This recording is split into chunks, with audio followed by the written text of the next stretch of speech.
প্যারে হাজিরিন, সুতরাং আসুন আমরা জান্নাতি বনি। আমাদেরকে যে আল্লাহর ইবাদত করার জন্য বানিয়েছেন, আদেশ দিয়েছেন, সেইভাবে আমরা ইবাদত করব। আর ইবাদতের ক্ষেত্রে আল্লাহর নবীজির অনুসরণ, ইত্তেবা, আরেকটা শব্দ আছে ইতাআত, ইত্তেবা ইতাআত করে ইবাদত করতে হবে। আল্লাহর নবীর মতো করে ইবাদত করবেন। এজন্য আমি বলেছি, আমি দায়িত্ব নিয়ে বলতেছি, আপনারা মুসল্লায় দাঁড়াইয়া কোনো দোয়া পড়বেন না। যেহেতু আমার নবী কোনো দোয়া পড়েন নাই, আমার নবীর পথে পরে কাউকে মানতে আমরা রাজি নাই। মুসল্লায় দাঁড়াবেন, নিয়ত করবেন কলিজের ভিতর, আমি এখন জোহর, আমি এখন জুমার নামাজ পড়তেছি। আল্লাহর নবী বলেছেন কলিজের ভিতর, জিব্বা নাড়ার কথা বলেন নাই। এজন্য নওয়াইতু আন উসাল্লিয়া, এই নিয়ত জবানে বলা, এটা নবীর তরিকা নয়, সাহাবাদের তরিকা নয়, সাইর ইমামের তরিকাও নয়। সাইর ইমামও কোনোদিন পড়ে নাই। আল্লাহর নবীজি মুসল্লায় দাঁড়িয়ে আল্লাহু আকবার, কখনো হাদিসে আছে এইভাবে, কখনো হাদিসে আছে এইভাবে। বাইরে নবীজি যেভাবে শুরু করতেন, মন কি চায় না? আমার নবী কি মোকাম্মল নবী নয়? আপনারা যে ওলিয়ে কামেল বলেন, আমার নবী কামেল নয়? আমার নবী কামেল হলে আমার নবীর তরিকার বাইরে আমাদেরকে নামাজ পড়তে কে বলেছে? আল্লাহ কিভাবে সহ্য করিবেন? এজন্য ভাই, ইমাম সাহেবদের কাছে জিজ্ঞাসা করবেন, নবীজি নামাজ কিভাবে আরম্ভ করতেন, কোথায় গিয়ে শেষ করতেন, ওইখানে শেষ করবেন। আমার নবী কিভাবে শেষ করছেন, সেইভাবে শেষ করবেন। ছোট্ট একটা মাসালা বলি, মাঝে মাঝে মনে পড়ে যায়। এই যে অনেকে সেজদার মধ্যে গেলে পাকে এইভাবে সোজা করে রাখে, সেজদায় গেলে পায়ের আঙ্গুল আর কি, পায়ের আঙ্গুলগুলো এইভাবে সোজা করে অনেককে দেখা যায় না। বরং আল্লাহর নবীজি সেজদায় গেলে পুরো শরীর তো কেবলামুখী, এই যে পায়ের আঙ্গুল, পায়ের যে আঙ্গুল আছে, আঙ্গুলগুলো বাঁকা করে আঙ্গুলগুলোকে কেবলামুখী করিতেন। সুবহানাল্লাহ। শরীরে যদি কোনো সমস্যা না থাকে, যত পারেন ছাপ দিয়ে আঙ্গুলগুলোকে আল্লাহমুখী করে দেবেন। সুবহানাল্লাহ। কেবলামুখী করে দেবেন। ছোট্ট সুন্নত, এটা বড় সুন্নত নয়, ছোট সুন্নত, কিন্তু এইটাও অনেক বড় দামি ভাই, প্যারে হাজিরিন। তাহলে আল্লাহর নবীর অনুসরণে ইবাদত করুন, দুনিয়ার কারো অনুসরণে নয়। এরপরে প্রথমে আমাদের এই মসজিদে এসেছিলেন প্রথম দিন আমাদের উপজেলা নির্বাহী কর্মকর্তা। উনি আসার পরে আমি ওনাকে প্রথম দিন দেখে আমার অন্তরের ভিতর ওনার মায়া জেগেছে। এখানে ছোট্ট ফুতুলের মতো বসে আছেন। আমি ওনার জন্য আমার অন্তর থেকে শুধু এখানে নয়, দোয়া করেছি অনেকবার, এখনও করতেছি। এবং বিশেষ করে ওনার এই সময়কালে এই যে বিশাল একটা জাতীয় সংকট গেল, এই জাতীয় সংকটে উনি যে এই সবগুলো যে সামাল দিয়ে আল্লাহ পাক ওনাকে এখনো দায়িত্বের মধ্যে উনি যে থাকতে পেরেছেন, আমি এই জন্য ওনাকে ধন্যবাদ জানিয়ে ছোট করব না, তবে আল্লাহর কাছে শুকরিয়া জানাচ্ছি। বলুন আলহামদুলিল্লাহ।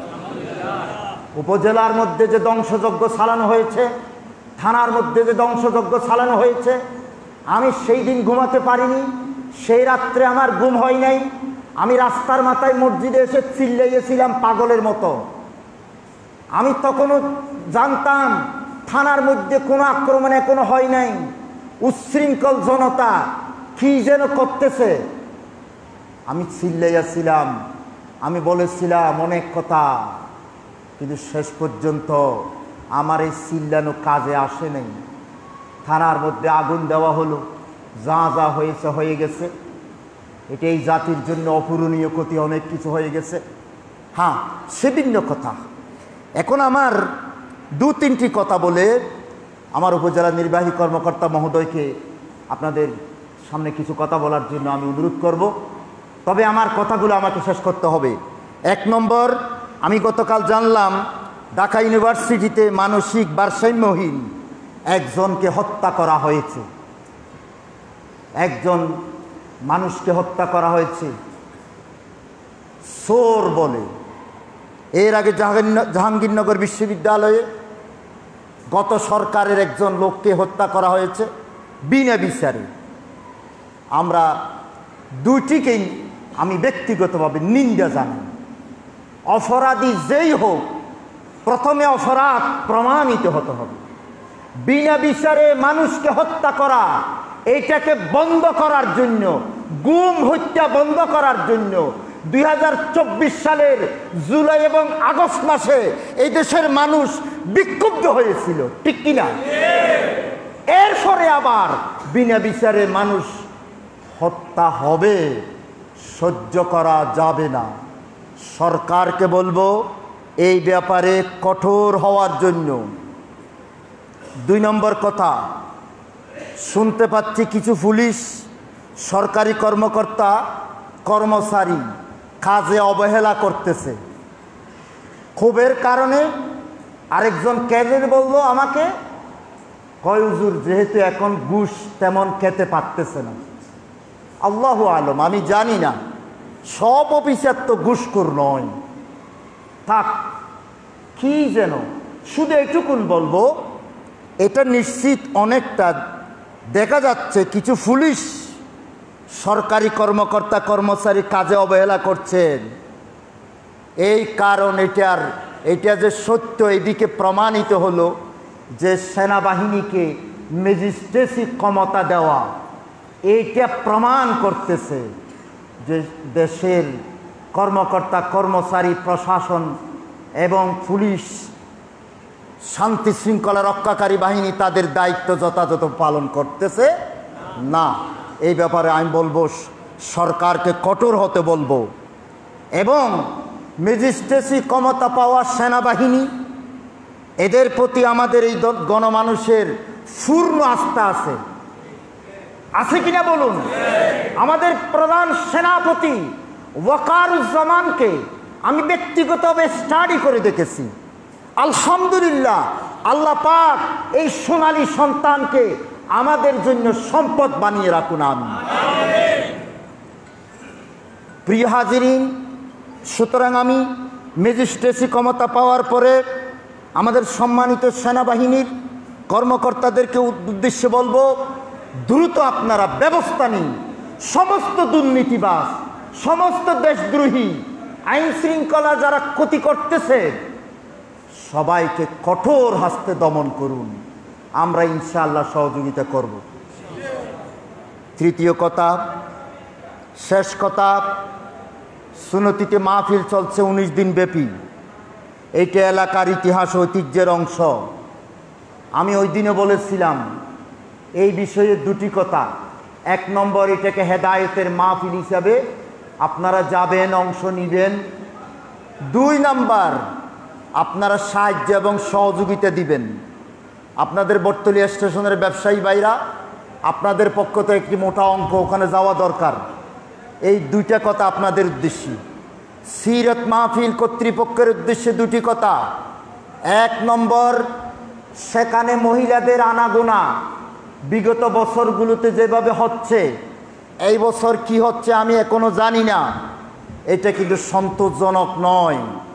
সিরাতের সাথে এটা যায় না, সিরাতের সাথে এটা যায় না। এইটুকুন শুধু বলবো, এই ব্যাপারে আশা করি ব্যবস্থা নিবেন। দুই নম্বর কথা, শুনতে পেলাম এবছর কোয়ান্টাম নামক একটি জগা খিচুড়ি আমাদের মুসলমানদের জন্য ক্ষতিকর একটা সংস্থা, তারা যদি ধর্মের কথাটা একেবারে না বলতো, ডাক্তাররা চিকিৎসা করতেছে, ডাক্তাররা তো ধর্মের কথা বলে না, কোয়ান্টাম কিন্তু ধর্মের কথা যেহেতু বলেছে, আমি আর একটু পরে বিস্তারিত বলবো। তবে এই পর্যন্ত যে কথা বলবো, এই দেশের কোনো আমাদের ইসলামের জন্য ক্ষতিকর কোয়ান্টামের স্টলকে অবিলম্বে যেন বন্ধ করে দেওয়া হয়। কোয়ান্টামের কর্মীদের সহযোগিতা নেওয়ার প্রয়োজন আছে বলে মনে করি না। সুন্নতির মানুষগুলোই যথেষ্ট সুন্নতির মাহফিল পরিচালনা করার জন্য, ঠিক কিনা?